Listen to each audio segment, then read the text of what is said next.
ఆకలి ఆకలి ఆకలి అనేది బాధ కాదు, రోదన, శోకం. ఆకలి ఆకలి ఆకలి అనేది ప్రతి జీవికి తప్పని ఒక దుఃఖం. ఇది అందరికీ అవగతమే, అయినా ఎప్పటికప్పటికి మర్చిపోదు. కడుపులో కాలినప్పుడు మాత్రమే గుర్తుకొచ్చే ఒక నిరంతర బాధ. కన్న తల్లి కడుపు చూస్తుంది అంటారు, కానీ రోడ్డున పడి బతుకుతున్న జీవితం, ఏ దిక్కు దిశ లేని జీవితాలు, జీవాలు ఎన్నో ఉన్నాయి. అలాంటి జీవాల ఆకలి తీర్చేది ఈ సృష్టి, భగవంతుడా? ఎవరు? విజ్ఞానమా, వినోదమా? ఏది? ఆకలి ఎలా తీరుతుంది? ఆకలిని ఎవరు తీరుస్తారు? ఒంట్లో శక్తి ఉన్నవాడు కష్టంతో సాధించుకుంటే ఆకలి తీరుతుందేమో. జీవితం అడగండి, వయసు మళ్ళీ శక్తి క్షీణించి జీవితం సాగించలేని క్షణంలో ఆకలి మాత్రం క్షీణిస్తుందా? లేదు కదా. ఆకలి ఎప్పుడు తన క్రియ చేస్తూనే ఉంటుంది, కానీ మనిషి తన శ్రమ చేయలేడు. మనిషే కాదు, జీవి కూడా నిరంతరం ఆకలి మాత్రమే పోషిస్తుంది, కానీ శక్తిని కాదు. మనిషి ఎంత ఎదిగినా, వైజ్ఞానికంగా ఎంత పురోగభివృద్ధి సాధించిన ఆకలిపై ఏ అభివృద్ధి ఎవ్వరూ ఎలాంటి పురోగభివృద్ధి సాధించలేరు.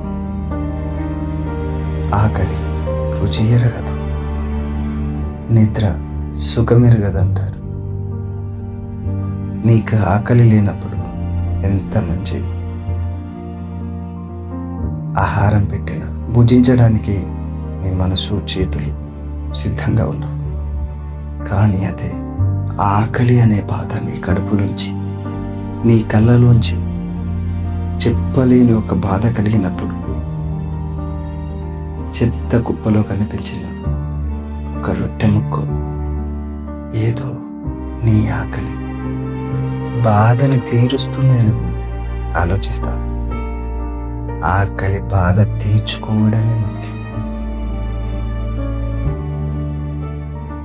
కలిగినప్పుడు ఏమి తిన్నామన్న దానికంటే ఆకలిగా ఉన్నప్పుడు ఏది తినగలుగుతున్నామన్నది, ఆకలిగా ఉన్నప్పుడు ఏది తినగలుగుతున్నాము, ఏది దొరుకుతుందన్నది ముఖ్యం.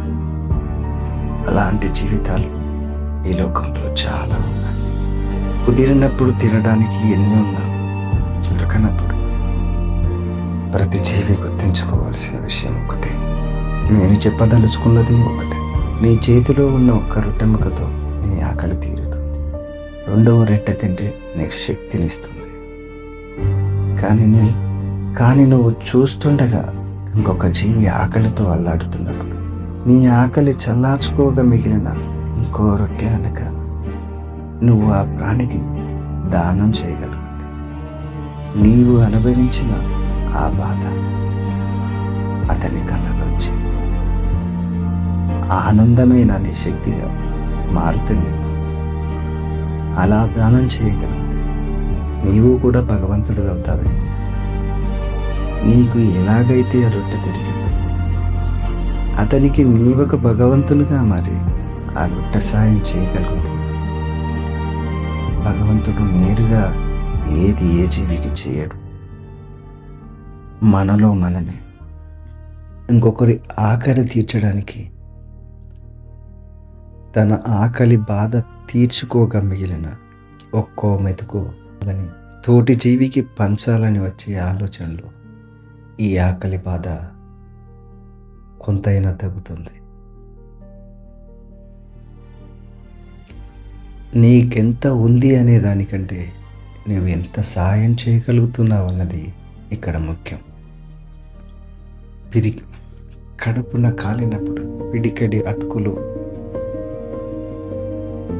పిడికెడు అన్నము ఒక రొట్టె ముక్క నీ చేతిలో ఉన్నది తోటి జీవికి దానం చేస్తే ఆ ఆకలి తీరాక ఆ మనిషి ఇంటికి పిలిచి పంచభక్ష పరమాన్నాలు వడ్డించిన దొరకని సంతృప్తిని ఈ ఆకలి బాధ అనుభవిస్తున్న కళ్ళలో చూస్తా. అప్పుడు నీకు ఆనందం దొరుకుతుంది. తోటి జీవిని ప్రేమించే ప్రతి జీవి ఉన్నతమైనదే.